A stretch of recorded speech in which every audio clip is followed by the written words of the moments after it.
Hello everyone, welcome to this part of the video where we will need to consider the following sequence 4, 8, 12, 16. Okay, so to help everyone, I'm going to use a table and observe the pattern. So if the position of n is the first position, it will be 1 and the term is 4. If I move on to the next number, next term is 8, the position will be 2 because it is the second number in this sequence. Alright, so on and so forth. That means the third position is 12 because it is the third number in this number sequence. Then our job now is to try and find a pattern that can generalize this sequence. What is the rule that governs this pattern? 4 can be equals to 4 times 1. 8 can be equals to 4 times 2. 12 can be equals to 4 times 3. So if I continue this pattern at position number 4, where this is the term number 4, it is 16, and 16 is 4 times 4. So as I continue, the fifth number would be 20,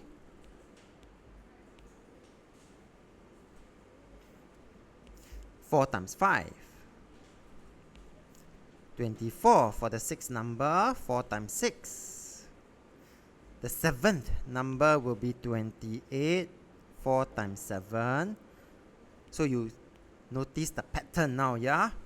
So what happens if now this pattern number is n? What do you think is this missing number? 4 times what? Brilliant. 4 times n. And therefore that is how, just by observing the pattern, I will be able to get the general term. Tn, the nth term, will be equals to 4n in this question. And why is it so useful to find this n term? Because if the number is very, very large, example, 101th term, knowing this formula help us. Because now I know the 101 term is simply 4 times 101. And I will get 404.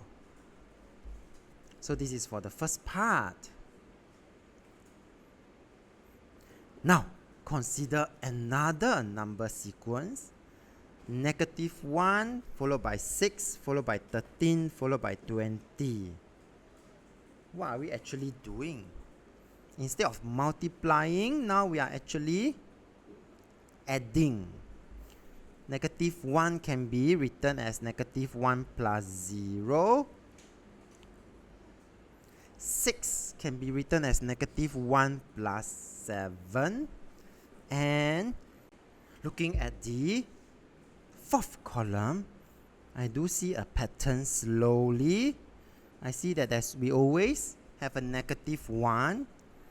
If I'm going to plus 0, that could be a 7 times 0.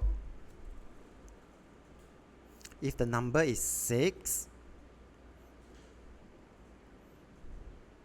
then I still have -1 plus 7, and 7 is actually 7 times 1. Term number 3 is 13, which is -1 plus 14.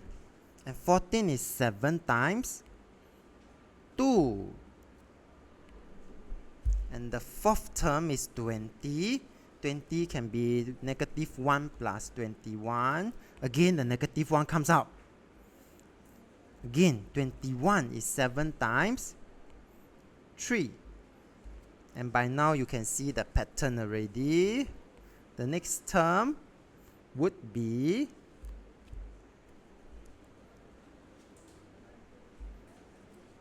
27, which can be written as negative 1 plus 28. And 28 is 7 times 4. So continue to go through this pattern. This is 34. So it will be negative 1 plus 35. And you can see the pattern slowly but surely that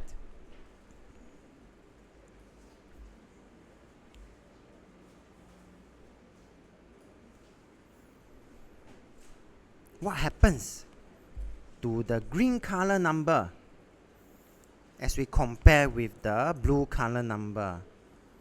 If the number is 5, we will have 7 times 4. If the number is 6, we will have 7 times 5. So I'm going to rewrite this. And when I rewrite this, do notice the blue and the green color numbers, okay? This green color number, if the number is 1, n is 1, then I always minus 1. 1 minus 1 equals to 0. If the position is 2, I still minus 1. 2 minus 1 is 1. So what do you think this is? Brilliant! 3 minus 1. We always minus 1. This will be 4 minus 1. This will be 5 minus 1.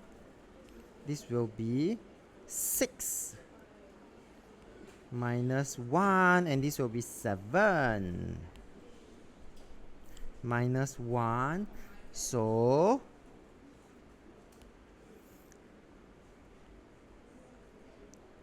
with this in mind, what happens if this is n? Can we now write out a general term for the n term? We always minus 1. We always plus 7 times, in this case, n minus 1.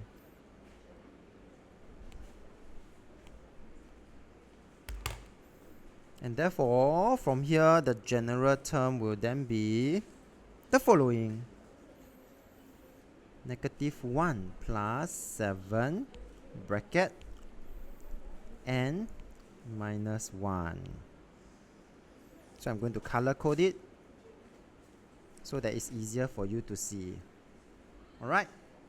And once I got this general term, again, if I have a really big number like this, I don't need to write all the way until 101 times. I could straight away apply this formula.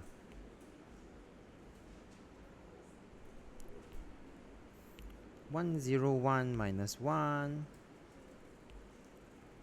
and I will get my answer immediately. It will be 699. So the learning point from this activity would be that for both sequences above, we are able to find what we call the formula, and this formula is called the general term,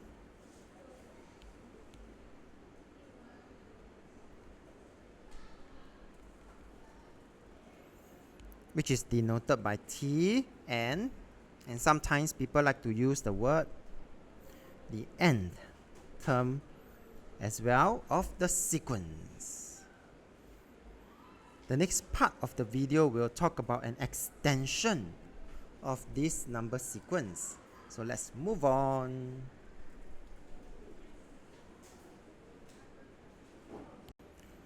Let's look at the same number sequence, -1, 6, 13, and 20 again. But this time round, please notice the way we rewrite the general term. Instead of thinking it as -1 plus 7, I could think of it as 6 minus 7. So for the second term 6, I could think of it as 6 plus 0. Third term will be 6 plus 7, 6 plus 14, 6 plus 21, so on and so forth. So I'm going to write everything down. So this will be 27, which will be 6 plus 21. This will be 34, which is 6 plus 28. And this will be 41. 6 plus 35. And how will that change the general term? We always have the 6, we always have the plus. Notice we always have the 7 multiplied by something. We always have the -2. And now comes the pattern that I want to share with you. 1. If it is 2, 2 minus 2. If it's 3, 3 minus 2. 4, 4 minus 2. 5. Very good.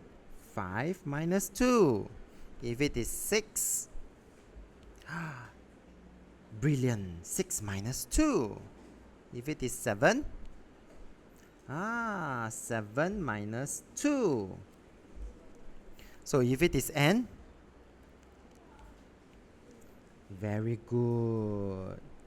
You saw the pattern already. It will be n minus 2. And therefore, I would be able to obtain another general term. In this case, 6 plus 7 and minus 2. So the question now is, previously we obtained another one. Are they the same? Or can they be the same? One way to find out, we are going to expand and simplify this. So this will be 6 plus 7n minus 14, and therefore, which will be equals to 7n. 6 minus 14 will be -8. And previously, we have gotten this. Tn equals to -1 plus 7 times n minus 1. And so, let's expand and simplify, okay? -1 plus 7n minus 7.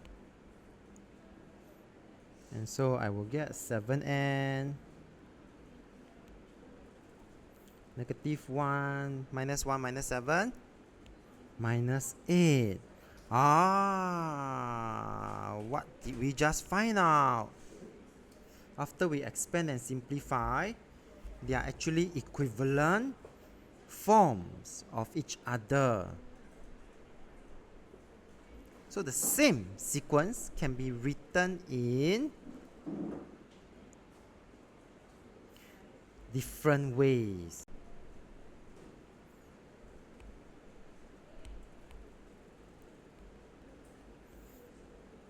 And because of that, the general term,